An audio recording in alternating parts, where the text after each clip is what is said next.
ओम नमो नारायणाय। United global peace foundation, United consciousness project self की तरफ से दोस्तों आप सभी का हार्दिक स्वागत है।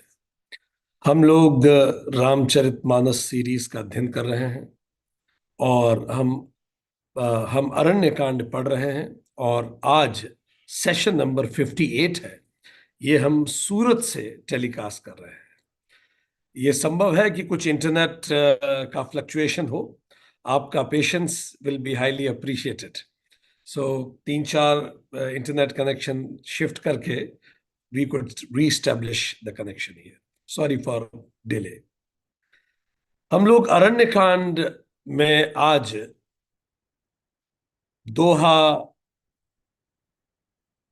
अरण्य कांड में हमने पिछले सेशन में जहां तक पढ़ा था, जटायु जी की अंतिम संस्कार करके, अंत्येष्टि करके, जटायु जी के द्वारा बताए गए मार्ग पर श्री राम और लक्ष्मण आगे बढ़े। आज हम दोहा 32 से आगे पढ़ना शुरू करेंगे। चलिए शुरू करते हैं, प्रभु का नाम लेके। अरण्यकांड। तो जैसे हमने पिछले क्लास में देखा था कि जटायु जी ने मरते मरते रावण का नाम भी बताया और वो दिशा भी बताई जिस दिशा की ओर रावण माता सीता को पुष्पक विमान से लेके चला गया है। अब वन में सीता जी की खोज करते हुए राम जी पश्चिम दिशा की ओर उन्होंने चलना शुरू किया। और जिस स्थान से माता का अपहरण हुआ था, जन्म स्थान, वहां से 3 कोस दूर से एक और गहरा घना जंगल वन प्रारंभ हुआ, जिसको कौंचारण्य जंगल के नाम से जाना जाता था। वो और गहरा, दंडकारण्य का भी वो भाग, वो दंडकारण्य से भी गहरा घना जंगल था। जब वो वहां गए और वहां मातंग मुनि के आश्रम की ओर उन्होंने बढ़ना शुरू किया। जब वो आगे बढ़ रहे थे तो अयोमुखी नाम की एक राक्षसी इन दोनों के पास आई और वो लक्ष्मण जी पर मोहित हो गई और उन्होंने जबरदस्ती लक्ष्मण जी पर कब्जा करने का प्रयास किया। उसने, अयोमुखी ने कहा कि हम और तुम, मैं और लक्ष्मण शादी कर लेते हैं और उसके बाद हम लोग इसी जंगल में रमण करेंगे। लक्ष्मण जी ऑलरेडी ने उनको कस के जकड़ लिया।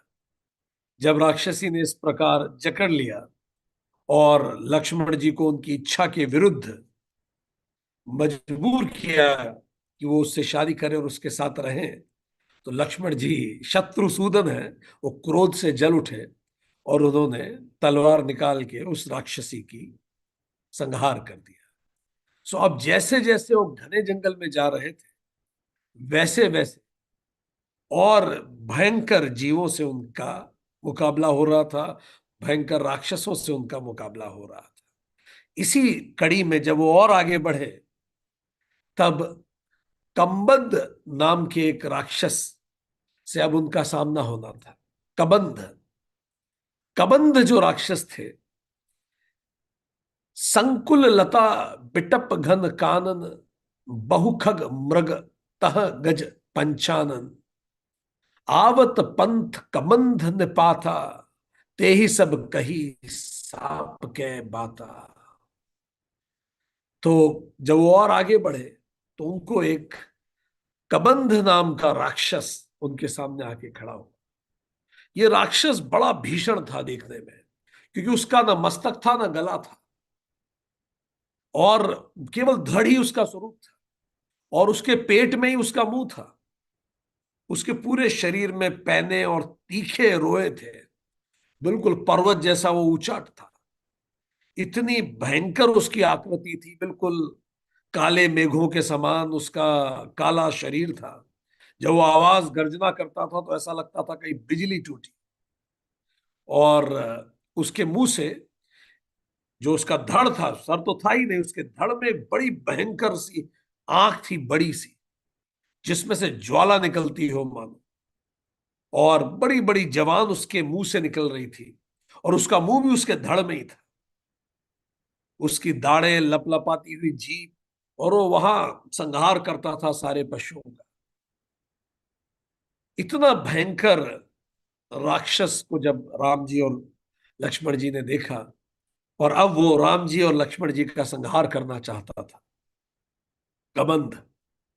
पर राम जी और लक्ष्मण जी ने अपने शौर्य से उसकी दोनों भुजाएं काट डाली, और वो लगभग मरणासन्न हो गया। तब उसे समझ में आया कि ये जो लोग हैं, ये कोई ऑर्डिनरी व्यक्ति नहीं है जिनको मैं अभी तक अपना आहार बनाता था। उसने हाथ जोड़ के पूछा, आप लोग कौन हैं? तो कबंध को भगवान और लक्ष्मण जी ने अपना परिचय दिया। फिर कबंध ने भी अपना परिचय दिया। कबंध ने कहा कि मैं एक जमाने में, मैं पूरे तीनों लोकों में विख्यात था, बड़ा तेजस्वी मेरा शरीर था, और पर मैं अपनी जो शक्ति थी उसका दुरुपयोग करता, वन में रहने वाले ऋषियों को परेशान करता था, उन्हें डराता था, अच्छे लोगों पर अत्याचार करता था। एक दिन इसी कारण मैंने महर्षि दुर्वासा जी को नाराज कर दिया। मुझे ध्यान नहीं था कि जिसको मैं परेशान कर रहा हूं वो महर्षि दुर्वासा है। तो उन्होंने मुझे श्राप दिया कि जिस तरह से मैं निंदित कार्य करता हूं, और जो मैं जिस तरह से गलत कार्य करता हूं, मेरा पूरा शरीर, मेरा पूरा वेश उसी अनुरूप हो जाए। तो मैं था तो गंधर्व, पर मेरा शरीर राक्षसों की भांति हो गया, क्योंकि मेरे कर्म राक्षसों जैसे थे। मैंने बहुत माफी मांगी, मुझे अपनी गलती पे पछतावा हुआ। तो महर्षि दुर्वासा ने कहा कि जब राम लक्ष्मण जी तुम्हारी दोनों भुजाएं काट कर तुम्हें जला देंगे, तब जलने के बाद तुम अपने गंधर्व शरीर को पुनः प्राप्त कर लोगे। तो आज आपने मेरी दोनों भुजाएं काट दी हैं, कबंध ने कहा, तो निश्चित तौर पे आप ही राम और लक्ष्मण हैं। कबंध ने यह भी बताया कि उसका जो ये अजीब सा स्वरूप था वो किस कारण था। जब उसका ऐसा विभत्स स्वरूप हो गया दुर्वासा ऋषि के श्राप के कारण, तब कबंध ने ब्रह्मा जी की बड़ी तपस्या की, ब्रह्मा जी को संतुष्ट किया, और ब्रह्मा जी ने उसे दीर्घ जीवी होने का वर दिया था। पर मेरी जब मुझे दीर्घ जीवी होने का वर मिला, तो मुझे लगा कि मैं अब स्वर्ग पे कब्जा कर लूं। मस्तक तो था नहीं, तो बुद्धि तो थी नहीं, अकल थी नहीं, सही विचार थे नहीं, केवल आंखें थी, मुंह था, जवान थी। तो जब मैंने इंद्र पे अटैक किया, तो इंद्र ने मुझे हरा दिया, और उसने मुझे 100 धार वाले वज्र से प्रहार किया, और उस वज्र से मेरी जांघें और मस्तक मेरे शरीर में ही घुस गई। बस धड़ ही लगभग बचा मुझ में। और इसीलिए, चूंकि इन ब्रह्मा जी का वरदान था, मैं मृत्यु को प्राप्त नहीं हुआ, पर उसने मेरे शरीर को इस रूप में कर दिया कि बस मैं धड़ ही बचा हूं, न गर्दन है न मेरा मस्तक है। पर जब मैंने इंद्र से भी माफी मांगी, तो इंद्र ने मेरी भुजाएं लंबी कर दी, एक एक योजन लंबी कर दी। क्योंकि जब उसने मेरा मस्तक तोड़ दिया इंद्र ने, तो मैंने उनसे पूछा भी, अब मैं जीवित कैसे रहूंगा, आहार कैसे खाऊंगा? तो इंद्र ने मेरे धड़ में ही मुंह बना दिया, और मेरी भुजाएं लंबी कर दी, जिन भुजाओं से मैं सारे जीव जंतुओं को अपने मुंह में ले आता हूं। तो इंद्र ने भी कहा था, जब राम लक्ष्मण आएंगे तब तुम इस श्राप से मुक्त होगे, और तुम वापस अपना गंधर्व रूप ले लोगे। ये जो कम्बंध है, जो कबंध है, ये एक बड़ा अजीब सा जीव है। क्या ये हमको मानवता की भी याद दिलाता है। कबंध एक ऐसा जीव है जो केवल सेंस प्लेजर के लिए ही जीता है, अपनी बुद्धि का प्रयोग ही नहीं करता, उसका तो मस्तक ही नहीं है। उसका अस्तित्व केवल खाने के लिए है, प्लेजर के लिए है। कई बार हमें महसूस होगा कि हम में से भी कई लोग और हमारे समाज में कई लोग के जीवन के तीन ही प्रमुख पहलू होते हैं: ईटिंग, प्रोक्रिएटिंग एंड एक्सक्रीटिंग। यही कबंध करता है, खाता है, करता है और एक्सक्रीट करता है, और कुछ फ्रूटफुल नहीं करता। इसीलिए कबंध की कहानी हमें याद दिलाती है कि कहीं हम भी इसी प्रकार, हम में से कुछ लोग कबंध की तरह तो जीवन नहीं जीते हैं। जीवन का उद्देश्य, what is our purpose of life, क्या हम इस पे विचार करते हैं, या केवल कबंध की तरह केवल खाना, भुजाओं का प्रयोग केवल अपना घर भरा रहे इसीलिए करते हैं, और कोई बड़ा पर्पस नहीं, कोई मस्तक नहीं। दुर्बासा मोहि दीन ही सापा, प्रभु पद पेखी मिटा सो पापा। सुनु गंधर्व कहूं मैं तो ही, मोही न सोहाई ब्रह्म कुल द्रोही।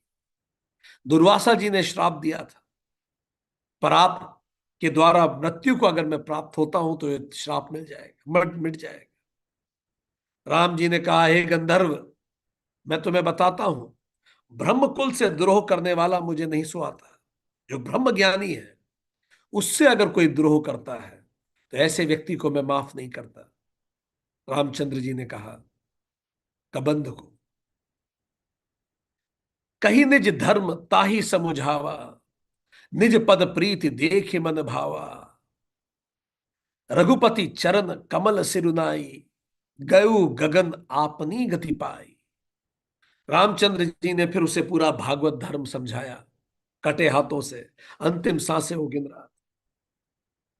उसको रामचंद्र जी द्वारा समझाए जाने से उसके अंदर का राम जागृत हुआ, और उसने रामचंद्र जी को कहा कि आप को अग्नि दे दीजिए। अगर आप मेरे शरीर को अग्नि दे देंगे तो मैं अपना गंधर्व रूप पालूंगा, और अगर मैं अपना गंधर्व रूप पालूंगा तो मैं उन शक्तियों को भी प्राप्त कर लूंगा जो मेरे पास थे, और मैं माता सीता के बारे में आपको कुछ बता सकूंगा। तो रामचंद्र जी ने उसके कहने पर उसका उसका जो धड़ था उसको गड्ढे करके, गड्ढे में डालकर उसके धड़ को अग्नि लगा दी। जब उसके धड़ को अग्नि लगाई तो जैसे वाल्मीकि रामायण में उल्लेख आता है, जब उसका शरीर नष्ट हुआ और उसका अंतिम संस्कार हुआ, दाह संस्कार हुआ, उसके बाद वो पुनः गंधर्व बना। और फिर उसने, आप यहां से आगे बढ़िए और आप जाइए सुग्रीव के पास। पहली बार सुग्रीव का नाम आता है। आप सुग्रीव के पाइए जो ऋष्यमुख पर्वत पर निवास करते हैं। वो आपकी मदद जरूर करेंगे। वो भी आपकी तरह बड़े सताए हुए हैं अपने बड़े भाई बाली से। आप उनके पास जाइए, वो आपकी मदद करेंगे। जटा जीवित है ये बताया, कोई राक्षस खा नहीं गया। कबंध ने गंधर्व बनकर आगे किससे वो दोस्ती कर सकते हैं उसकी जानकारी दी। कई बार जब हम विचार करके देखते हैं तो कबंध हमें याद दिलाता है कि किस प्रकार कई बार कई लोगों का जीवन केवल खाने के लिए ही रह जाता है, बस दो वक्त की रोटी और अपना जीवन यापन। और वो भी खाना भी कैसा, नॉन माइंडफुल, माइंडफुल ईटिंग नहीं। एक जमाने में हमारे पूर्वज जब खाना खाया करते थे तो इस तरह की, आज भी साउथ में बहुत सारे राज्यों में इसी तरह से गांवों में खाना खाया जाता है। केले पत्ते पे खाना खाते समय थोड़ा खाना पशुओं के लिए निकाला जाता है, थोड़ा आटा निकाला जाता है चींटियों के लिए, ताकि ये एहसास रहे कि हर जीव का महत्व है इस इकोसिस्टम में। और खाने से पहले हमारे यहाँ ये परंपरा रही है कि हम एक दूसरे को प्रेरित करते हैं कि हम याद करें ये जो भोजन मैं खा रहा हूं, किस प्रकार ये भोजन सबसे पहले खेतों में एक बीज के रूप में था, फिर वो बीज कैसे धीरे धीरे फर्टाइल हुआ, कैसे वो बीज पूरी धरती से लिथोस्फीयर से जुड़ा हुआ था, और जैसे ही उसमें पत्तियां आई वो पूरे एटमॉस्फेयर से जुड़ गया। कैसे एक छोटा सा पौधा नीचे कंप्लीट लिथोस्फीयर और ऊपर कंप्लीट एटमॉस्फेयर से जुड़ा होता है, कैसे वो एटमॉस्फेयर से वायु, लिथोस्फीयर से पोषण और सूर्य से फोटोसिंथेसिस करता है, कैसे एक छोटा सा पौधा अपने अस्तित्व के लिए पूरे ब्रह्मांड से जुड़ा होता है, उस छोटे से बीज को पौधा बनाने में पूरा ब्रह्मांड जुड़ जाता है। तो उस अनाज का एक छोटा सा कतरा पूरे ब्रह्मांड की देन है हमें। कैसे किसान का पसीना उसमें जुटा, कैसे वो फसल लहराई, कैसे फिर वो फसल काटी गई, कैसे जब वो फसल बड़ी हुई थी तो सूरज, पानी, धरती सबने कॉन्ट्रीब्यूट किया।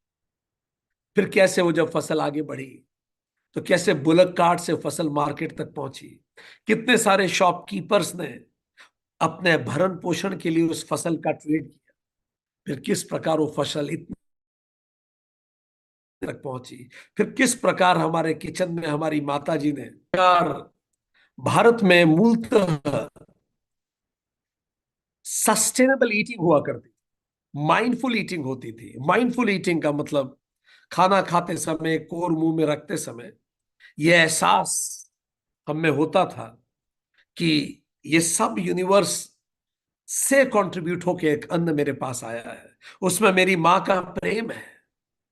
माँ ने जब उसको रोटी में बनाया, रोटी बनाई उससे, तो उसमें माँ का प्रेम, माँ की उंगलियां जुटी, और उसके बाद फिर वो मैं खाना खा रहा हूं।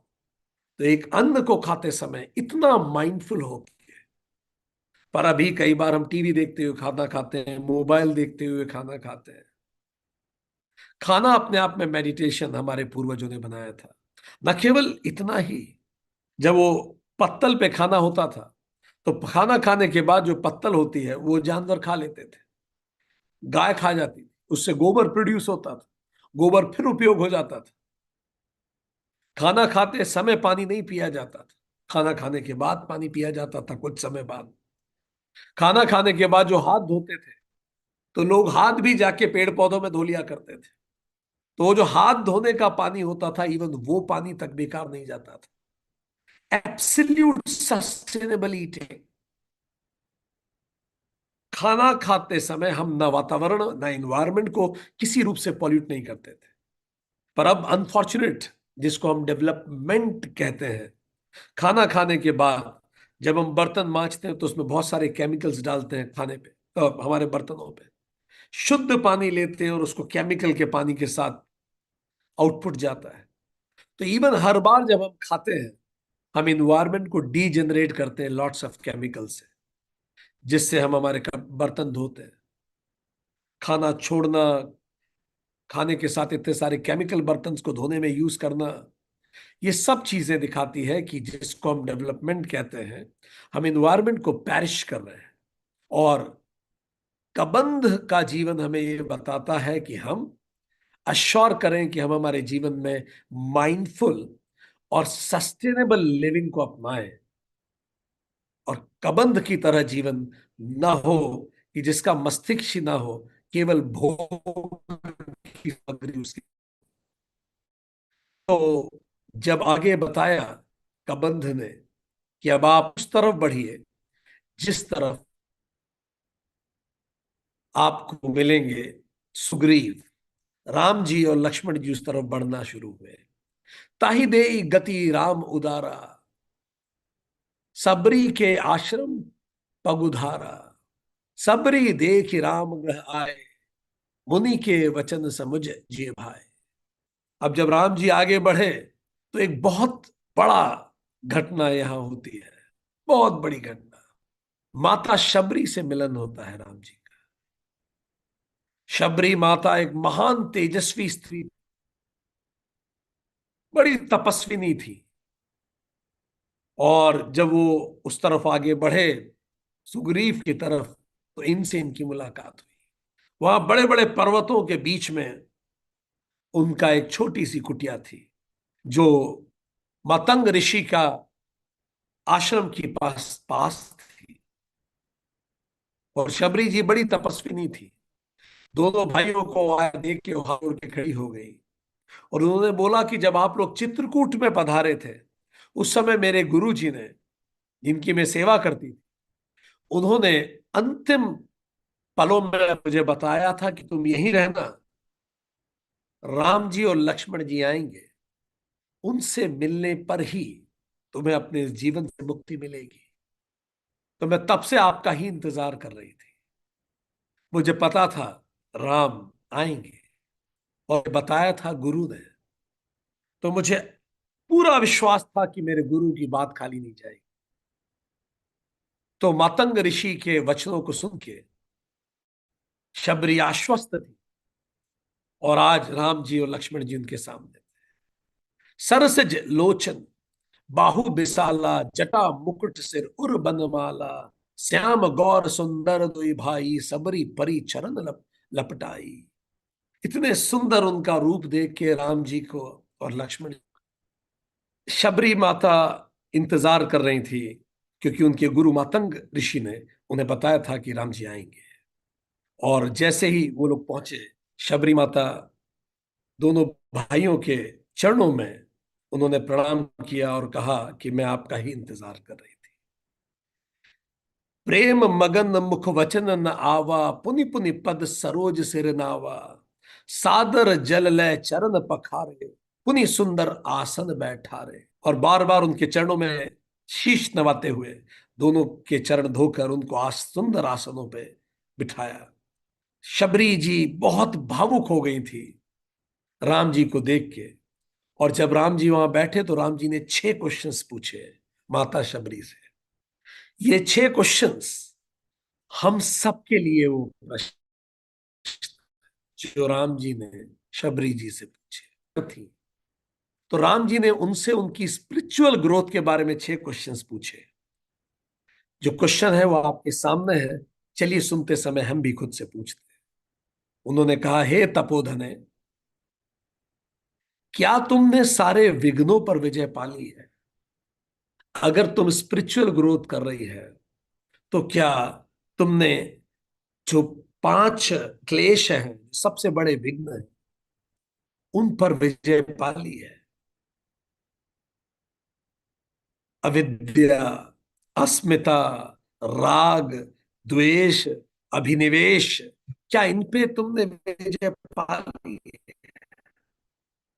अगर तुम इन पे विजय पा लिए हो, तो तुम्हारा आध्यात्मिक यात्रा, या तुम इन पे विजय पाने की तरफ अग्रसर हो, तो आध्यात्मिक यात्रा बेहतर हो रही है। क्या हर जाते दिन राग द्वेष कम हो रहा है? क्या चीजों को ब्लैक एंड व्हाइट में देखना बंद कर दिया है? क्या अच्छे और बुरे की किताब जला के फेंक दी गई है?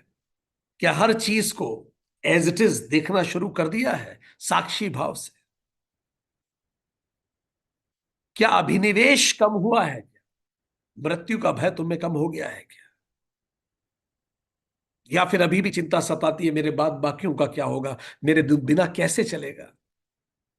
क्या तुमने इन विघ्नों को प्राप्त पे विजय प्राप्त कर ली है? क्या लेबल अभी भी बहुत महत्वपूर्ण तो नहीं है तुम्हारे लिए? अस्मिता के लेबल, लेबल नाम का, पद का, रिश्तों का, ये लेबल कहीं सर पे छाए तो नहीं रहते तुम्हारे? अस्मिता, I am this, I am that, कहीं वो तुम्हारे व्यवहार पे तो हावी नहीं होते?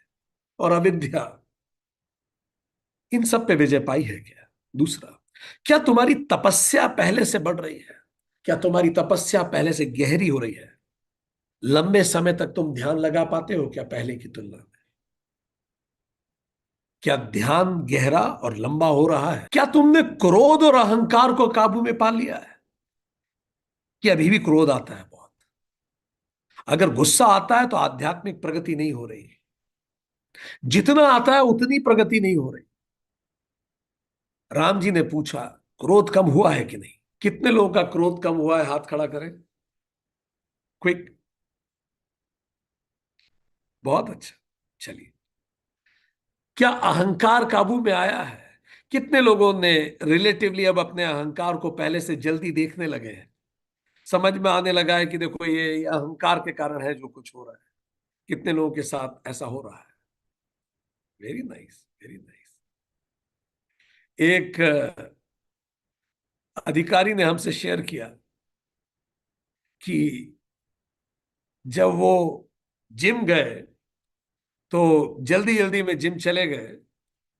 काफी सीनियर अधिकारी हैं, तो बहुत जल्दी जल्दी में जिम चले गए, और जब जिम चले गए तो उस दिन सैंडल पहन के जिम चले गए। तो वहां जाके वर्कआउट करने लगे। इन अधिकारी की उम्र होगी 52 एक साल। तो जब वो वर्कआउट करने लगे तो वहीं उस जिम का 22 साल का एक ट्रेनर, बिल्कुल यंग सा लड़का, उनके पास आया। बोला, साहब आप ये सैंडल पहन के प्रैक्टिस नहीं कर सकते। ये अधिकारी सारी दुनिया को लॉ एंड ऑर्डर सिखाते थे। उनका काम था कि सब चीजें लॉ एंड ऑर्डर में रहे। पर जब किसी ने लॉ एंड ऑर्डर के लिए उन्हें टोक दिया तो उनको बड़ा अंदर से खराब लग गया।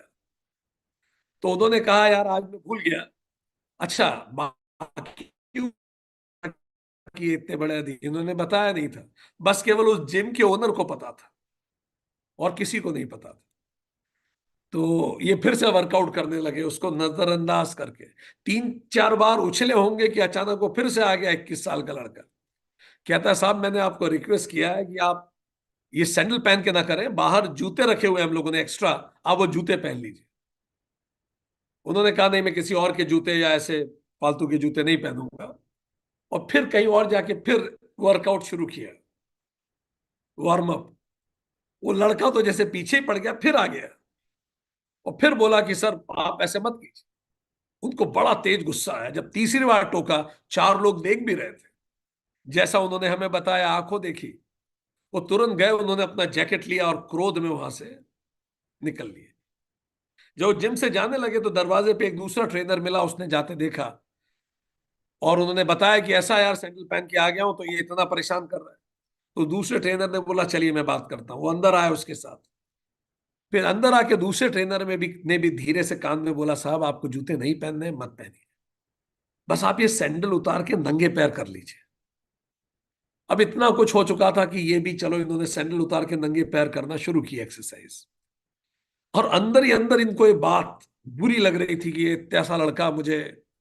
फिर धीरे धीरे, चूंकि वो भी रामचरितमानस का पाठ करते हैं, सेशंस भी अटेंड करते हैं, तो उन्होंने हमें बताया कि मैं मन ही मन सोच रहा था मुझे गुस्सा किस बात पे आ रहा है। तो मुझे समझ में आया कि गुस्सा इस बात पे आ रहा है कि इसने मुझे टोक कैसे दिया। तो इसका मतलब गुस्सा मुझे मेरे अहंकार से आ रहा है। तो आंसर, अच्छा वो इस दौरान वर्कआउट चल रहा था, आंसर मिला, हाँ गुस्सा तो अहंकार के कारण आ रहा है कि मुझे टोक कैसे दिया 4 के सामने। एक मन किया कि जिम के ओनर को फोन लगाऊं और फोन लगा के फिर से सैंडल पहन के एक्सरसाइज करूं, उसे बताऊं कि मैं जो चाहे कर सकता हूं, और मैं ये कर भी सकता था, उन्होंने कहा। पर फिर मुझे लगा, अगर मैं ओनर को फोन लगाता हूं और ओनर से इसे डांट पड़वाता हूं तो मैं क्या संदेश दूंगा इसको कि सही काम करने के लिए इसे डांट पड़ी। क्या ये संदेश सही होगा? क्यों, बेचारा तो सही काम के लिए टोक रहा था और उसे डांट पड़ी। क्या अगर मुझे कोई सही करने के लिए डांटेगा? ये सब दिमाग में चल रहा था और एक्सरसाइज भी चल रही थी साथ साथ। ठीक, दिमाग में सब चल रहा था। क्या अगर सही काम करने के लिए मुझे डांट पड़ेगी तो मुझे अच्छा लगेगा? क्या मैं ऐसा जीवन चाहूं? क्या इससे लॉ एंड ऑर्डर मेंटेन हो जाएगा अगर इस तरह से हर व्यक्ति सैंडल पहन के आने लगेगा? धीरे धीरे आधा घंटा बीतने के बाद मुझे एहसास हुआ कि नहीं, ठीक, वो लड़का ठीक कह रहा था, गलती थी मेरी, और मैं अपने अहंकार के कारण नाराज था। 40 मिनट बीते। फिर जब ये स्टैब्लिश हो गया कि गुस्सा केवल अहंकार के कारण था, तो फिर अगला प्रश्न मेरे अंदर आया, तो अगर मैं समझ गया वो मेरे अहंकार के कारण था, तो क्या मैंने इतनी आध्यात्मिक प्रगति कर ली है? और मुझ में क्या इतने गट्स हैं कि मैं 21 साल के लड़के से जाके माफी मांगूंगा? अब फिर आने वाले 15 मिनट वो दिमाग में चलता रहा, क्या मैं माफी मांगूंगा? अंततः उन्होंने निर्धारित किया कि वो उस 21 साल के लड़के से माफी मांगेंगे। वो गए उसके पास जाने से पहले और उसके कंधे पे हाथ रख के बोला, बेटा तुम बिल्कुल ठीक कह रहे थे, गलती मेरी थी, I am really sorry, keep it up, कह के वो बाहर आए। और बाहर आके उन्होंने फोन लगा के हमें कहा कि मैं उसके सामने हार के इतना जीता हुआ महसूस कर रहा हूं कि मैं बता नहीं सकता, क्योंकि मैं उससे तो हारा पर अपने अहंकार से मैं जीत गया। ये होता है जब तपस अंदर बढ़ता है। इसलिए राम जी ने पूछा, क्या क्रोध और अहंकार काबू में आए हैं कि नहीं आए? नहीं तो रामचरितमानस अंदर नहीं उतर रही। उन्होंने पूछा, क्या जिन नियमों को तुमने स्वीकार किया है वो निभ तो जाते हैं ना? जो संकल्प लेते हो, व्रत करते हो, ऐसा तो नहीं होता मन खाने में लगा रहता है व्रत के दिन? अगर संकल्प लिया है कि मैं ये करूंगी, मैं ये करूंगा, तो नियम पालन कर लेते हो ना? ऐसा तो नहीं होता कि बड़ा स्ट्रगल करना पड़ता है। अगर आध्यात्मिक उन्नति हो रही है तो यह अनुशासन स्वतः आएगा, मन करेगा उन नियमों को जीने का। करता है कि नहीं तुम्हारा मन उन नियमों को जीने का? राम जी ने पूछा। तुम्हारे मन में सुख और शांति रहती है? अगर सुख और शांति नहीं है हर स्थिति में, तो आध्यात्मिक प्रगति नहीं हो रही। राम जी ने कहा, कुछ भी हो रहा हो, आध्यात्मिक प्रगति नहीं हो रही। नई कहानियां सीखने को मिल रही हैं, ज्ञान बढ़ रहा है, पर आध्यात्मिक प्रगति का इंडिकेटर है मन में शांति रहती है हर पल। ऐसा है कि नहीं तुम्हारे साथ? तुमने जो गुरुजनों की सेवा की है वो पूर्ण रूप से सफल हुई है ना? जो गुरु ने सिखाया, जो गुरु सेवा से, तुमने गुरु की सेवा की और गुरु से जो सीखा है वो सफल हुआ है कि नहीं तुम्हारे जीवन? गुरु ने जो ज्ञान दिया उसको जी पा रही हो कि नहीं पा रही हो? ये सब प्रश्न राम जी ने पूछे। ये 6 प्रश्न हमें भी पूछने चाहिए। These 6 क्वेश्चन हमें खुद से पूछने चाहिए रोज, जो राम जी ने शबरी जी से पूछे। और वाल्मीकि रामायण में 74 सर्ग में 6 प्रश्नों का उल्लेख आता है। शबरी जी ने अफर्मेशन में उत्तर दिया, कंद मूल फल सुरस अति दिए, राम कहू आनी, प्रेम सहित प्रभु खाए बारंबार बखानी। फिर उन्होंने, शबरी जी ने बेर लिए और थोड़ा थोड़ा बेर खा खा के ये अश्योर करके कि बेर मीठे हैं, राम जी को देने शुरू किए। राम जी शबरी जी की तरफ देखते हुए प्रेम से उन बेर को खाने लगे। हम सब परमात्मा की झूठन खाते हैं। हम लेके जाते हैं अपनी समर्पण और परमात्मा को चढ़ाते हैं, और भगवान से जो प्रसाद मिलता है परमात्मा के खाने के बाद उनका झूठन हम खाते हैं। पर वही परमात्मा जब अवतार लेके आता है तो अपने भक्तों की झूठन खाता है। यही भक्त और भगवान का प्रेम है। इतने प्रेम से वो भगवान स्वयं अपने भक्त के प्रेम का झूठन खा रहे थे। ये वही है, जब ये लौटेंगे श्री राम, इतनी विपरीत स्थितियों में है राम, माता का अपहरण हो गया है, इतने तनाव में है श्री राम। जब अयोध्या लौटेंगे माता सीता के साथ, और अयोध्यावासी जब पूछेंगे कि इतने 14 साल के वनवास के बाद आप हमारे लिए क्या लाए जंगल से, तो राम जी जो एक इंसिडेंट याद करेंगे 14 साल का, वो ये झूठे बेर है। राम जी ने अयोध्या वासियों को लौट के कहा, मैं आप सबके लिए शबरी के बेर लाया हूं। इसका मतलब इतनी विपरीत परिस्थितियों के जीवन के बाद भी राम जी प्रेम याद लेके आए, प्रेम लेके आए। सो हम अपने चीजों को कैसे याद रखते हैं? तो प्रभु ने बार बार प्रशंसा करके प्रेम सहित उसे खाया। पानी जोरी आगे भई ठाड़ी, प्रभु ही बिलो की प्रीति अति बाड़ी, के ही विधि स्तुति करो तुम्हारी, अधम जाति में जड़मति भारी। और फिर माता शबरी ने कहा कि हे प्रभु, मुझे सिखाइए कि मैं आपकी स्तुति कैसे करूं, कैसे भगवत भक्ति की जाती है, कैसे भक्ति की जाती है, मुझे बताइए। मैं तो अज्ञानी हूं, मैं मूढ़ बुद्धि हूं, मुझे बताइए कि कैसे मैं आपकी भक्ति करूं। अधम ते अधम अधम अति नारी, तिन्ही मह में मति मंद अधारी, कह रघुपति सुनी भामिनी बाता, मानो एक भगति कर नाता। उन्होंने कहा मैं तो अधम हूं, और स्त्रियों में भी सबसे अधम मुझे मानिए आप। मैं अत्यंत अधम हूं। जैसे हनुमान चालीसा शुरू होती है कि मैं अपने आप को बुद्धिहीन तनु जान के सुमिरो कब कर, सुमिरो पवन कुमार। मैं बुद्धिहीन हूं, मैं जितना अधम हो सकता हूं मैं उतना अधम हूं, मंद बुद्धि हूं। ये समझ के मुझे बताइए कैसे भक्ति करते हैं। रामचंद्र जी ने बोला हे भामिनी। जब उन्होंने कहा मैं अधम हूं, सबसे खराब हूं, निकृष्टतम हूं, तो रामचंद्र जी ने कहा भामिनी मतलब अत्यंत खूबसूरत। मेरी बात सुन, मैं तो एक ही भक्ति का संबंध मानता हूं। अब रामचंद्र जी भक्ति समझाएंगे माता शबरी को। भामिनी उन्होंने कहा, भामिनी कहने का तात्पर्य यह है कि वो हमेशा इंटरनल ब्यूटी देखते हैं, चमड़ी का शरीर नहीं, अंदर का आत्मा को प्रभु देखते हैं, भाव प्रभु देखते हैं। तो जरा समझें क्या है भक्ति। परमात्मा के प्रति अनन्य भाव से जब हम समर्पण के साथ प्रेम करते हैं उसको भक्ति कहते हैं। अनन्य भाव से जब हम परमात्मा की भक्ति के प्रति प्रेम रखते हैं तो किस तीन प्रकार की ये भक्ति, जिसको नवदा भक्ति कहते हैं, उसको तीन बड़े प्रकार में वेदांत बांटता है। रामचरितमानस भी इसको रखता है अपनी तरह से, उस पर भी हम पढ़ेंगे। पर पहले वेदांतिक दृष्टिकोण भक्ति का एक बार देख लेते हैं।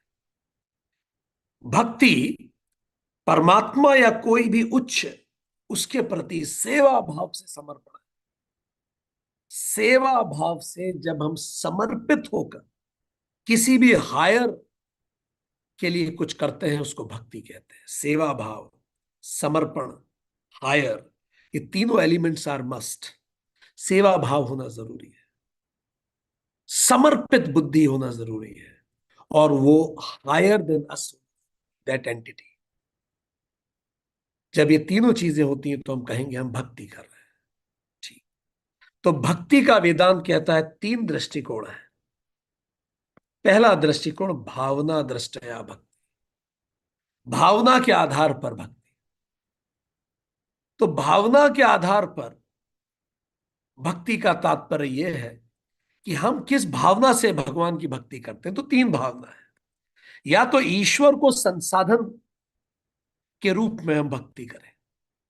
ठीक। जैसे ईश्वर एक इंस्ट्रूमेंट है। किस चीज का इंस्ट्रूमेंट? मुझे परीक्षा पास करा दे, मेरी बीमारी ठीक कर दे, जिसको भगवत गीता में कहते हैं आर्त और अर्थार्थी। इसका मतलब कुछ चाहने के लिए जब हम भगवान की भक्ति करते हैं, मुझे कुछ मिल जाए, ये टेंडर मिल जाए, ये एग्जाम मैं क्लियर कर लूं, ये रिश्ता ठीक हो जाए, ये बीमारी चली जाए, जो नहीं है उसको पाने के लिए, और जो है उसको बचाए रखने के लिए जो भक्ति करते हैं, इसको कहते हैं संसाधन के रूप में भक्ति। ये अधम भक्ति है, सबसे छोटी। ईश्वर को ही हम संसाधन मानते हैं और हम मांगते रहते हैं उससे। दूसरी भक्ति ईश्वर को साध्य के रूप में भक्ति। ईश्वर को साध्य के रूप में भक्ति का मतलब मैं प्रसन्नता, परमानेंट पीस एंड हैप्पीनेस के लिए भक्ति करता हूं, उसी को मैं ईश्वर कहता हूं। आनंदम सच्चित आनंदम, मैं आनंद के लिए भक्ति करता हूं। मैं इसीलिए भक्ति करता हूं कि हमेशा आनंद में रह सकूं। अब ईश्वर की साध्य के रूप में भक्ति हो, ईश्वर ही साध्य है, सच्चिदानंद ही साध्य है, हर पल में प्रसन्न रहूं ये साध्य है, मेरा इमोशनल लिबरेशन हो ये साध्य है। ठीक। तीसरी भक्ति ईश्वर स्वयं के रूप में भक्ति। अब मैं ईश्वर की भक्ति करता हूं अपने अंदर, अहम ब्रह्मास्मि, मैं अपने अंदर ईश्वर को प्रकट करूं, अद्वैत में स्थापित हो जाऊं। ये तीसरी भावना है। तो मैं भगवान की भक्ति क्यों करता हूं? अगर मैं भगवान की भक्ति करता हूं कुछ मिले या कुछ बचा रहे, इसके लिए तो ये संसाधन स्वरूप है। मैं भगवान की भक्ति करता हूं ताकि मैं हर पल प्रसन्न रहूं, सच्चिदानंद को प्राप्त करूं, तो ये मध्यम भक्ति है। पर अगर मैं स्वयं सच्चिदानंद बनने के लिए ज्ञान की प्राप्ति कर रहा हूं, ये उत्तम भक्ति है। आगे, साधना दृष्टया भक्ति, ये भावना नहीं, ये साधना। भावना तीन अलग अलग है, संसाधन, साध्य और मैं अपने अंदर की भावना रखूं। पर साधना दृष्टि किस तरीके से मैं कर रहा हूं, प्रोसेस, उसके आधार पे भी तीन तरह की भक्ति है। पहली कर्म योग, 100% जो कार्य कर रहा हूं उसमें 100% डिवोशन के साथ काम करता हूं, निष्काम काम करता हूं, लोक संग्रह के लिए काम करता हूं, समाज के हित के लिए काम कर रहा हूं, ये मैं कर्मयोग कर रहा हूं। मुझे कोई मंदिर में नहीं जाता, पर मैं देश और समाज की सेवा में लगा रहता हूं, तो एक कर्म योगी भक्ति है, कर्म योग रूप भक्ति है। भारत की फौज के जो जवान बॉर्डर्स में लगे हुए अपने कर्तव्यों का निष्पादन कर रहे हैं, वो मंदिर नहीं जा पाते, कई जगह तो मंदिर ही नहीं है, पर वो कर्म योग से अपने कर्मों से भगवान की भक्ति कर रहे हैं। तो कर्म योग रूपी भक्ति, प्रोसेस के रूप। कुछ लोग मंदिर जाते हैं, ये एक दूसरी भक्ति है। उपासना योग की, भगवान को नहलाना, भगवान की स्तुति करना, भगवान के कपड़े बदलना, भगवान की स्तुति करते रहना, उनकी आरती में रहना, उपासना करना, उन पर ध्यान करना, ये उपासना योग रूपी भक्ति। और तीसरी है ज्ञान योग रूपी भक्ति, शास्त्र पढ़ना और मेडिटेट करना उन शास्त्रों पे, अपने अंदर के उस राम तत्व को जागृत करने का प्रयास करना, एक ज्ञान रूपी भक्ति है। तो मैं किस रूप से करता हूं, कर्म से, पूजा से, अर्चना से, आरती से, या फिर शास्त्रों के माध्यम से। ये तीन साधना दृष्टया भक्ति है, 3 और 3 6। फिर ईश्वर दृष्टया भक्ति, मैं ईश्वर को कैसे देखता हूं, भावना क्या है मेरी ईश्वर के प्रति, वो बात नहीं है, मैं ईश्वर को ही कैसे देखता हूं। पहला तरीका है जगत कर्ता ईश्वर।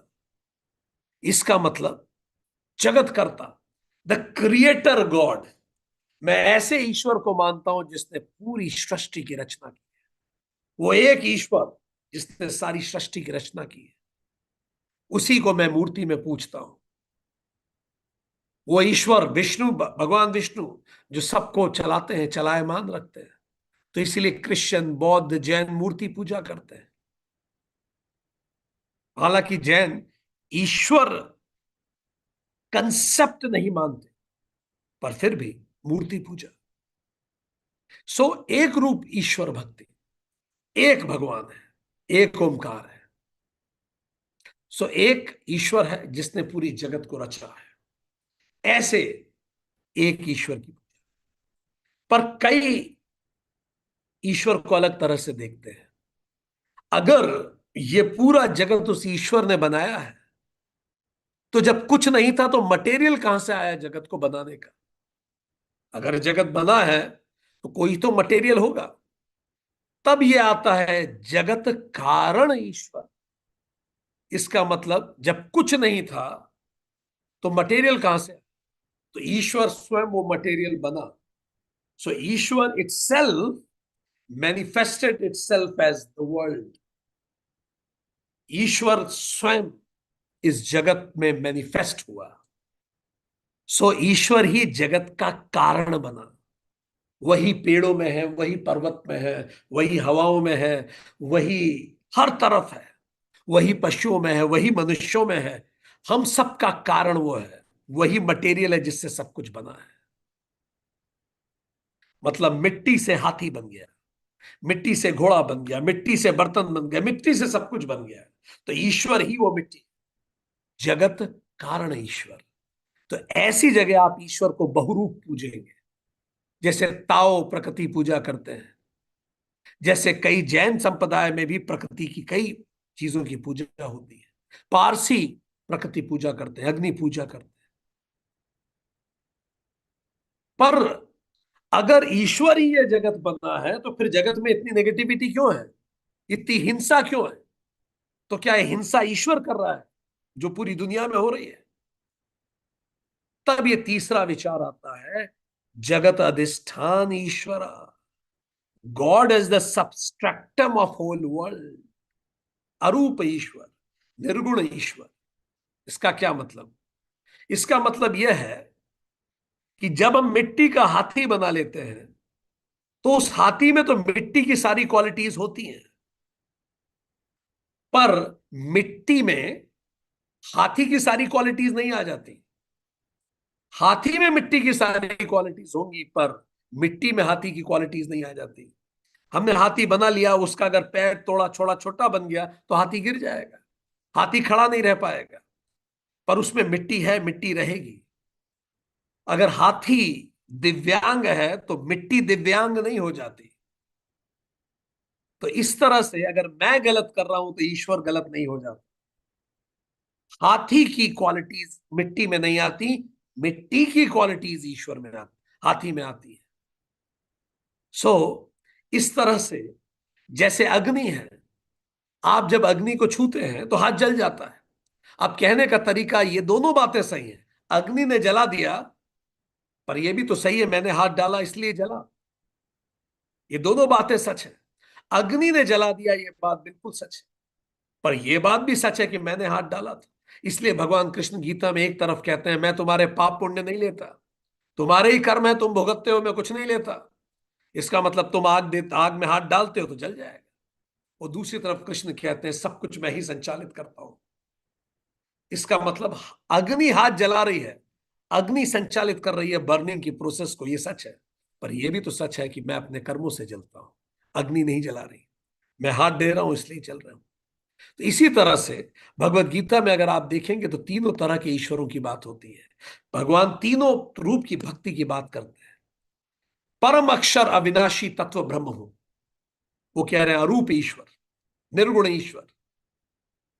इस्लाम में जिसको निराकार पूजा कहते हैं, यहूदी धर्म कई बार बात करता है, सिख जिसको एक ओमकार कहते हैं, परम अक्षर। ठीक। अकाल तख्त जिसे कहा जाता है। फिर गीता में ही 10वें अध्याय में कृष्ण कहते हैं मैं ही तो मूल कारण हूं सारे जगत का। ये पर्वत, ये पहाड़, ये पेड़ पौधे, जीव जंतु सब मेरे कारण ही है, तो मैं ही इनका कारण बनता हूं। कृष्ण जी ने यह भी कहा। फिर कृष्ण जी ने अध्याय 11 में यह भी कहा ये पूरा जगत मुझ में ही स्थापित है, मैं ही इस जगत का क्रिएटर हूं, और मैं ही डिस्ट्रॉय कर दूंगा इस पूरे जगत को। मैं महाकाल हूं, पूरे जगत को डिस्ट्रॉय कर दूंगा। तो तीनों केवल ईश्वर को देखने के अलग अलग तरीके हैं। उसको आप बूंद कहें, लहर कहें या सागर कहें, बात एक ही है। सो इस तरह से वेदांत भक्ति को 9 प्रकार में बांट देता है। और इसी में कर्म योग, उपासना योग, राजयोग, ज्ञान योग या मोक्ष के रास्ते में, ये जिस भी योग को हम ले मोक्ष की प्राप्ति के लिए, उन सब का आधार भक्ति ही बनता है। कर्मयोग का मतलब सात्विक कार्य करें, राजसिक कार्य करें, तप करें, ईश्वर अर्पण बुद्धि से कार्य करें, निष्काम कर्म करें, यज्ञ भावना मतलब समाज हित के लिए कार्य करें, तो ये कर्मयोग है। इससे चित्त शुद्धि होती है। फिर कायिक अनुशासन, काया का अनुशासन करें, इंद्रिय अनुशासन, इंद्रियों का अनुशासन करें, वाक अनुशासन, शब्दों का अनुशासन करें, मानस अनुशासन, विचारों का अनुशासन करें। इससे चित्त स्थिति मिलती है, यही तो उपासना योग है। फिर यम नियम आसन प्राणायाम प्रत्याहार धारणा ध्यान समाधि करें, यही राजयोग है। फिर शास्त्रों का श्रवण मनन निधिध्यासन करें, यही ज्ञान योग है। और इसी से जीते इन सब का आधार है। सो भक्ति ही तो आधार है। तो अब राम जी शबरी माता को बता रहे हैं भक्ति कैसे करें, बहुत सिंपल भाषा, वेदांतिक भाषा, बड़ी वैज्ञानिक, बड़ी बौद्धिक बातें होती है। किंतु जब राम जी शबरी माता को बता रहे हैं तो बहुत व्यवहारिक दिनचर्या की बातों से समझाने का प्रयास कर रहे हैं। बातें वही हैं, जाति पाति कुल धर्म बढ़ाई, धन बल परिजन गुण चतुराई, भगत हीन नर सोहई कैसा, बिनु जल बारिद देखई जैसा। जाति पाति कुल धर्म बढ़ाई, धन बल कुटुंब गुण और चतुरता, इन सब से कुछ नहीं होता। भक्तिहीन पुरुष वैसे होता है जैसे जलहीन बादल, दिखता बड़ा है पर है कुछ नहीं उसके अंदर। नवदा भक्ति कहूं तो पाई, सावधान सुन धरु मन माई। प्रथम भक्ति संतह कर संगा, दूसरी रति मम कथा प्रसंगा। अब मैं नवदा भक्ति कह रहा हूं, गौर से सुनो। पहली भक्ति है संतों का सत्संग कीजिए, संतों के साथ रहिए। दूसरी भक्ति है मेरे कथा प्रसंग में प्रेम, जहां मेरी कथा कही जा रही हो, मेरी कथा सुनिए। इस पे अपन बात करेंगे, और पहले पूरी 9 भक्ति सुनते हैं, फिर एक एक करके बात करेंगे। जहां मेरी कथा हो रही हो वहां जाइए, बैठिए, कथा सुनिए। तीसरी गुरपद पंकज सेवा, तीसरी भक्ति अमान। चौथी भक्ति मम गुण गन करई कपट तजिगान। तीसरी भक्ति है अभिमान रहित होके अपने गुरु के चरणों की सेवा करना। गुरु हमें हमारे अहंकार को समाप्त करने का रास्ता बताता है। गुरु के चरणों में हम वंदन ही इसीलिए करते हैं कि जितना गुरु के चरणों में झुकते हैं उतना ही आध्यात्मिकता में उठते हैं। तीसरी भक्ति है, राम जी ने कहा, गुरु के चरणों की सेवा। चौथी भक्ति कपट छोड़ के मेरे गुण समूहों का गान करना, मेरी जो क्वालिटीज हैं उनका गान करना। Think about my values, my virtues in life. कपट छोड़ के कि मुझे कुछ मिल जाए, ये सब नहीं। वो अपने अंदर वो मूल्य कैसे आ सकते हैं, कुछ पाने के लिए नहीं, स्वयं राम होने के लिए, अपने अंदर के राम को जागृत करने के लिए। ये चौथा प्रकार है, प्रभु के मूल्यों पर विचार करके उन मूल्यों को अपने अंदर लेना। कभी भी वो स्थिति आए तो खुद से पूछना, अगर भगवान कृष्ण ऐसी स्थिति में होते तो क्या निर्णय लेते, हनुमान जी ऐसी स्थिति में क्या करते हैं। मंत्र जाप मम दृढ़ विश्वास, पंचम भजन सो वेद प्रकाशा। मंत्र का जाप और मुझ में दृढ़ विश्वास, ये 5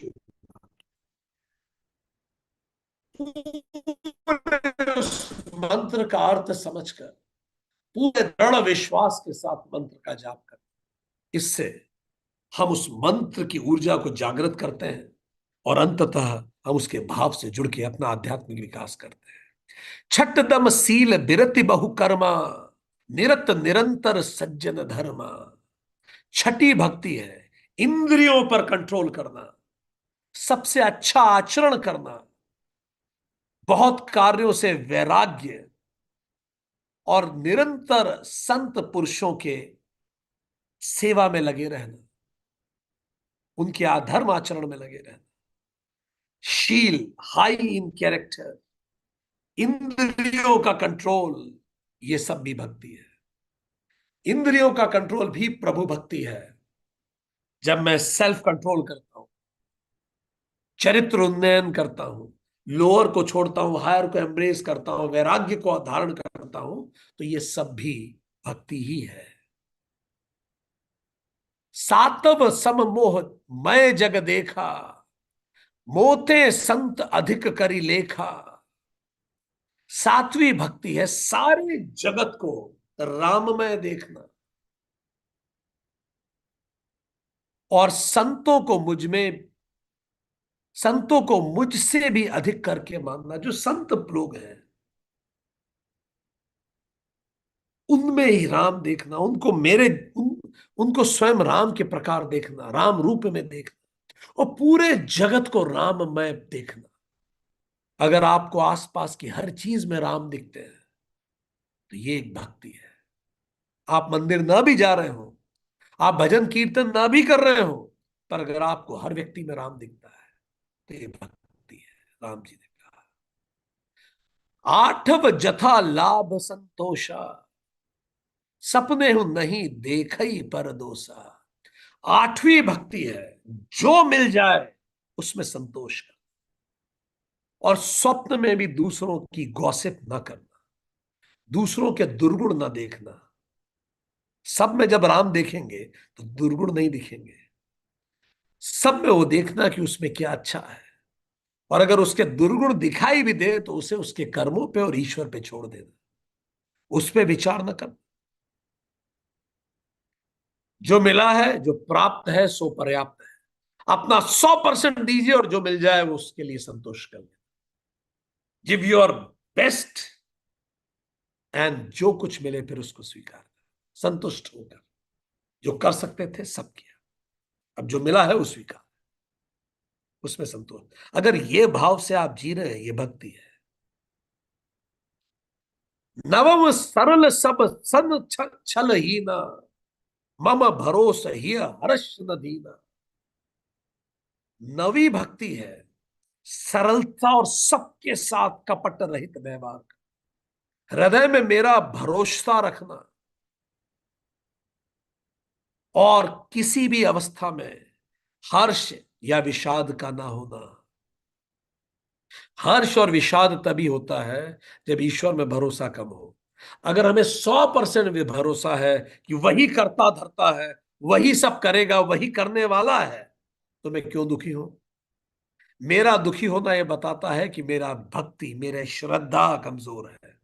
अगर मेरी श्रद्धा अक्षुण है तो फिर मैं निश्चिंत रहूंगा। जैसा परमात्मा रख ले वैसा रहेंगे, जो वो दे दे वो स्वीकार। अपना पूरा प्रयास कीजिए, फिर जो मिले वो प्रसाद बुद्धि से स्वीकार करेंगे। और हर स्थिति में हृदय में भरोसा रख। राम की जी कह रहे हैं, हृदय में मेरा भरोसा रखना। जब उनका भरोसा मन में है तो फिर किस चीज का डर, किस चीज का विषाद? जब उन्होंने कह दिया है कि हो जाएगा तो हो जाएगा, बात खत्म। नवी भक्ति जो बताई उन्होंने, कपट रहित व्यवहार का, किसी के प्रति कपट ना हो। बच्चों जैसा मन, तुरंत माफ करने की क्षमता। जैसे बच्चे कपट रहित होते हैं, सरल होते हैं, पूर्ण समर्पण के साथ जीना। नवी भक्ति पूर्ण समर्पण है। इन नवों में से नव महु एक जिन्हीं के होई, नारी पुरुष सचराचर कोई। इन नौ में से किसी एक भक्ति का भी अगर हमने उसको सिद्ध कर लिया, तो ऐसा स्त्री पुरुष जड़ चेतन में कोई भी हो, कोई भी हो इस जड़ चेतन में, राम जी कहते हैं, वो मुक्ति को प्राप्त करता है, कोई भी हो। ये है नौ भक्ति जो रामचंद्र जी ने बताई है।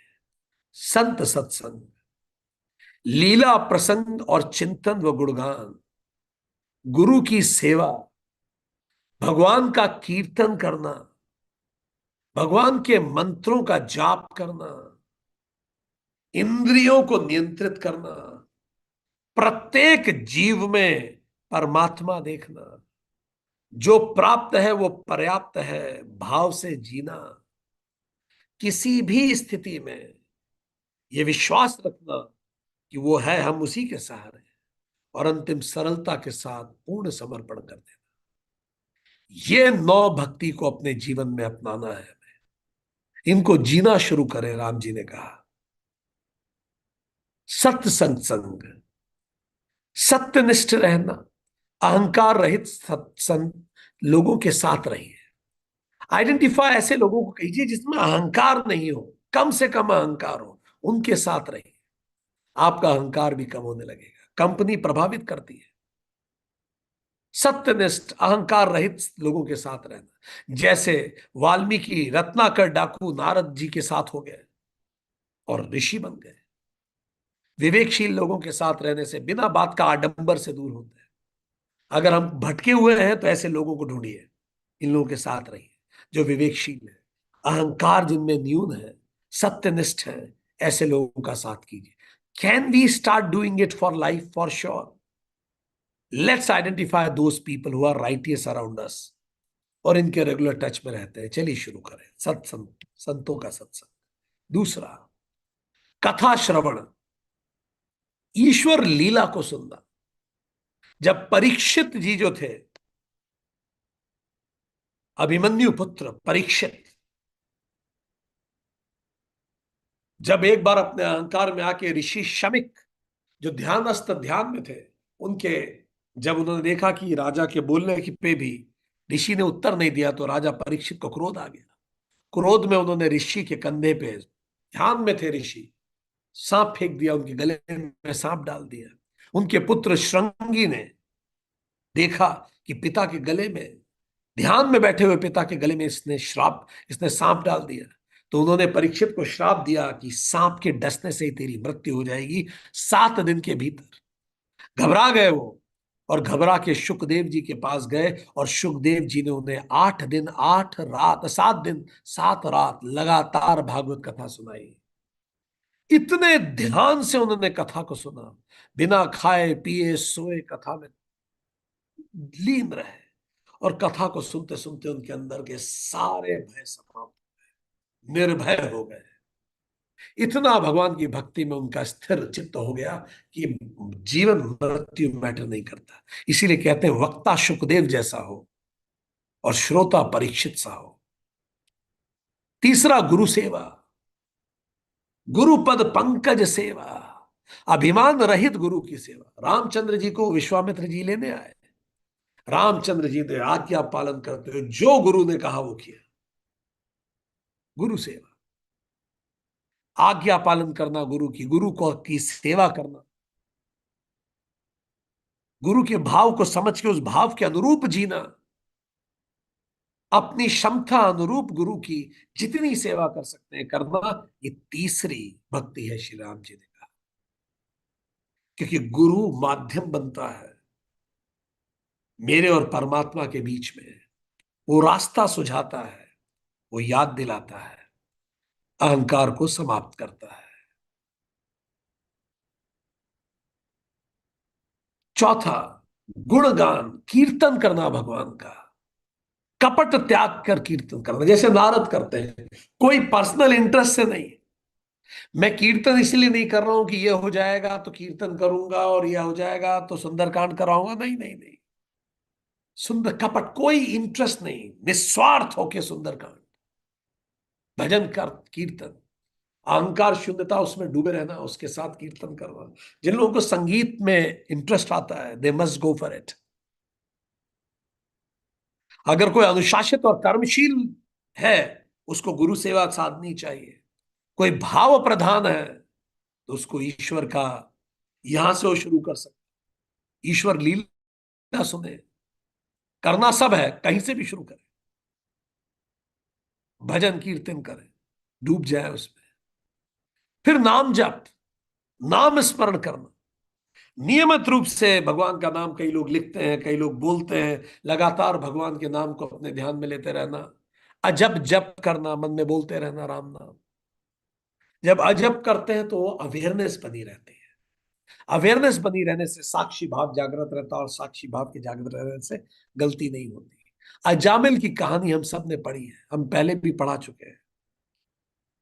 अजामिल जो था वो बड़ा भगवान में विश्वास रखने वाला विद्वान व्यक्ति था, पूरे समय भगवान में विश्वास रखता था, पर बीच में उसमें अहंकार आ गया अजामिल, और कुछ समय बाद उसका जब अंतिम पल आया, तो उनका जो बेटा, अजामिल का जो बेटा था, उसका नाम था नारायण। जब उसमें अजामिल में अहंकार आ गया था, तो उसने अपना परिवार छोड़ दिया, और वैश्यावृत्ति के पास, कोई ऐसी स्त्री थी उसके पास चले गए। उस स्त्री से उसको पुत्र हुए, उसमें से एक पुत्र का नाम उसने नारायण रखा। वो अब धर्म के जीवन से दूर हट गया था, पर वो धर्म का बीज उसमें था, जो उसमें शुरू में था, भटक गया था रास्ते से। अंतिम पल आया, यमदूत लेने आए। अंतिम पल में उसने अपने बेटे को आवाज दी, नारायण, ओ नारायण। जब उसने आवाज दी तो उसके अंदर के वो जो नारायण के तार थे, वो जो उसके अंदर का सत था, वो जागृत होने लगा। जब जागृत होने लगा तो उसके मन में और गहरा भाव आने लगा। उसने फिर आवाज दी, नारायण। तो वो पुत्र को नहीं, संभवतः अपने अंदर बैठे नारायण को आवाज देने लगा। उसका पुत्र तो आ ही गया आवाज सुनकर, पर साथ साथ में विष्णु दूत भी आ गए। अब यमदूत भी आ गए और विष्णु दूत भी आ गए। चर्चा हुई, लेके कौन जाएगा। विष्णु दूत ने कहा कि अंतिम पल में उसने बड़े सच्चे मन से भगवान का नाम लिया, ये उच्च लोकों में जाएगा। यमदूतों ने कहा, पर ये अपने बेटे को बुला रहा था। तो ये यमलोक में जाएगा। काफी इनमें चर्चा हुई तो अंततः निष्कर्ष नहीं निकला।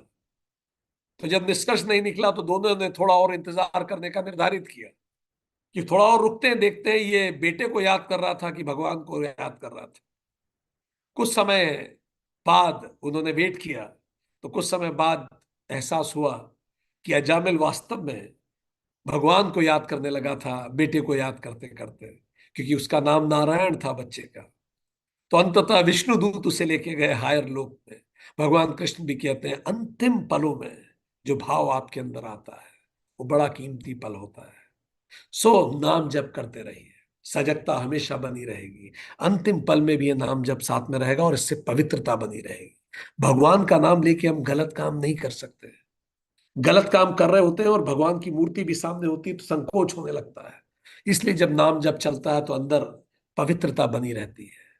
शील संयम सज्जनता, इंद्रिय निग्रह, नैतिक आचरण करना, करप्शन न करना, गलत कार्य न करना, सत्य पे रहना, संयम जीना, त्याग करना, दान करना, ये सब भी भक्ति है भगवान की।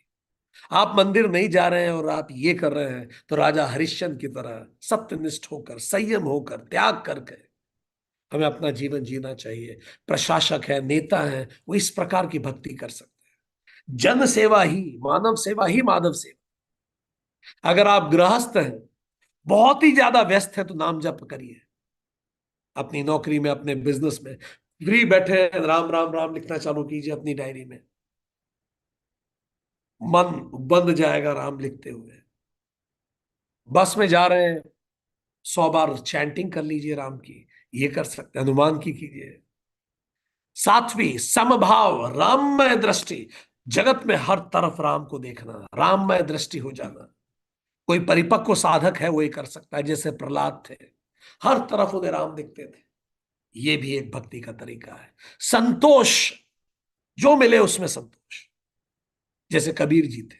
कृतज्ञता, रोज सुबह ग्रेटिट्यूड से दिन को शुरू करना, किसी से तुलना न करना और घबराना नहीं चीजों को लेके, क्योंकि अगर भगवान में विश्वास है तो निश्चित रहिए वही देखने वाले हैं। सरलता और पूर्ण समर्पण, संपूर्ण शरणागति, ये हनुमान जी का तरीका है। सब कुछ, मैं कुछ भी नहीं, तू ही सब कुछ है, तू ही तू है, सभी के लिए सर्वोच्च है। तो इस तरह से हम अलग अलग समय अपने जीवन में जीते हुए राम जी की भक्ति कर सकते हैं। राम जी ने कहा, जो भी 9 में से एक को भी साध लेगा, सोई अतिशय प्रिय भामिनी मोरे, सकल प्रकार भगति दृढ़ थोरे, जोगी बृंद दुर्लभ गति जोई, सो कहूं आज सुलभ भई सोई। हे भामिनी, वो व्यक्ति मुझे अत्यंत प्रिय होगा जो इन 9 में से कोई भी एक को साध लेता है। फिर तूने तो 9 की 9 भक्ति की है मेरी, अतः तेरी गति तो योगियों को भी दुर्लभ है, ऐसी गति होगी, वो तेरे लिए सुलभ है। मम दर्शन फल परम अनूपा, जीव पाव निज सहज स्वरूपा, जनक सुता कही सुधि भामिनी, जान ही कहू करी बर गामिनी। और राम जी ने कहा कि अब तू उन लोकों को प्राप्त होगी जो सर्वोच्च लोक है।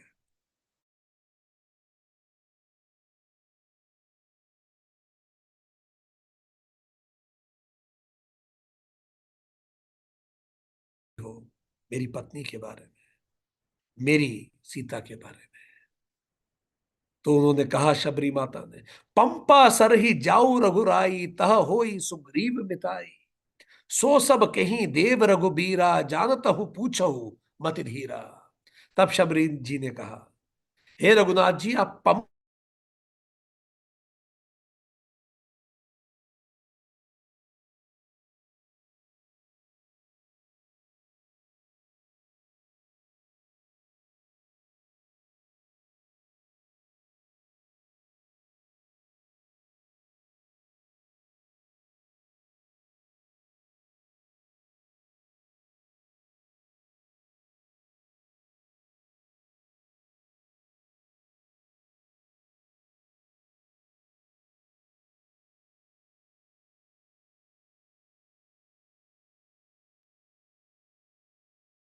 Hope I am audible and visible both. Audible, visible both? Yes? Perfect. Thank you. Good.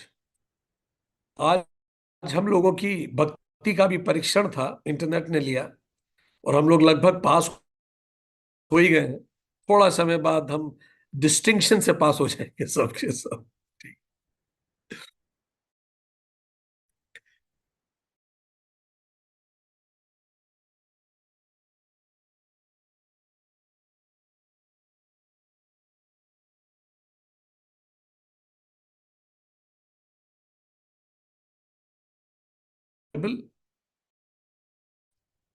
Can you text? Okay, perfect. उन्होंने कहा आप संपा नामक सरोवर पे जाइए, वहां आपकी सुग्रीव जी से मित्रता होगी। सुग्रीव जी का नाम कबंध ने भी कहा था, वही आपको सब कुछ बताएंगे। हे धीर बुद्धि, आप तो सब जानते हैं, माता ने कहा, आप मुझसे क्या पूछ रहे हैं? कही कथा सकल बिलो की, हरिमुख हृदय पद पंकज धरे। तजी जोग पावक देह हरि, पद लीन भई जह नहीं फिरे। नर विविध कर्म अधर्म बहुमत शोक प्रद, सब त्याग हो। विश्वास करी कह दास तुलसी, राम पद अनुराग हो। सब कथा कहकर, भगवान के मुख के दर्शन करके, हृदय में उनके चरण कमलों को धारण कर कर, योग अग्नि से शबरी जी ने अपने देह को भस्म कर दिया, और वो दुर्लभ हरिपद में लीन हो गए, जहां से लौटना कभी नहीं होता। तुलसीदास जी कहते हैं कि अनेक प्रकार के कर्म, अधर्म और बहुत से मत, ये सब शोकप्रद हैं। हे मनुष्यों, सारे गलत रास्तों को त्याग दो और विश्वास करके श्री राम के चरणों में प्रेम करो। चलिए हम भी उसी रास्ते को अपनाते हैं जो माता शबरी को भगवान राम ने बताया। चलिए अपने जीवन में नवधा भक्ति को आमंत्रित करते हैं और अपने जीवन को वैसे जीते हैं जिसे श्री राम ने बताया। इन पूरी 9 भक्तियों को अपनी दिनचर्या में उतार लेते हैं। आज के लिए